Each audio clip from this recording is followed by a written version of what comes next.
بسم اللہ الرحمن الرحیم۔ ذاتی گھر کے لیے ہر انسان کی خواہش ہوتی ہے اس کا اپنا گھر ہونا، تو اس کے لیے مختصر سے دو عمل ہیں، زیادہ لمبے نہیں ہیں، مختصر عمل ہیں۔ اگر انسان اس کو روٹین میں کرتا رہے گا تو انشاءاللہ تعالیٰ ایک ٹائم ایسا آئے گا کہ اللہ تعالیٰ کی غیبی مدد اس کو ہو جائے گی۔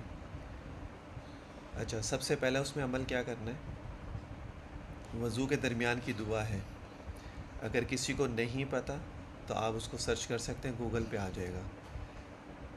دعا کیا ہے؟ اللہم اغفر لی ذنبی ووسع لی فی داری وبارک لی فی رزقی۔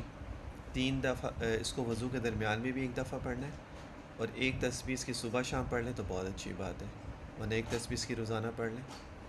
اچھا، یہ جو دعا ہے اس کا مطلب کہ اللہم اغفر لی ذنبی، اللہ میرے گناہوں کو معاف فرما دے، ووسع لی فی داری، مجھے وسیع گھر عطا فرما، وبارک لی فی رزقی، اور مجھے برکت والا رزق۔ 3 چیزوں کے لیے اس دعا کو پڑھا جاتا ہے، لیکن یہ دعا آپ نے واش روم میں نہیں پڑھنی۔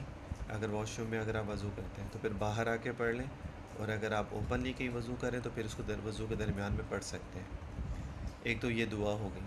دوسرا آپ نے کرنا ہے کہ 2 تصویر سورہ اخلاص کی روزانہ پڑھیں، کسی بھی وقت میں پڑھ سکتے ہیں، ظہر کے بعد نہ پڑھیں، عصر، مغرب، عشاء، تہجد، فجر۔ عشاء کے بعد تہجد، فجر میں یہ 3 وقت بہت اچھے ہیں، باقی جو آپ کو سوٹ کرے۔ شروع اور آخر میں 100 ٹائم درود شریف، درود ابراہیم پڑھے تو اچھی بات ہے، ورنہ کوئی بھی پڑھ سکتے ہیں، اور 2 تسبیح سورہ اخلاص کی روزانہ اس کو پڑھیں۔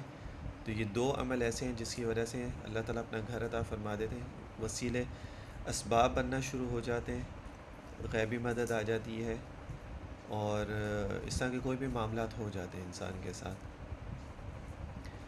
تو یہ 2 عمل ایسے ہیں جو اپنے ذاتی گھر کے لیے سب سے زیادہ مجرب، اور بھی بہت سارے ہوں گے، لوگ ڈیفرنٹ بتاتے ہیں، بٹ میرے نزدیک سب سے زیادہ مجرب یہ ہے، اور جتنے لوگوں نے اس کو کیا ہے اللہ کا شکر ان کو فائدہ بھی ہو اس سے۔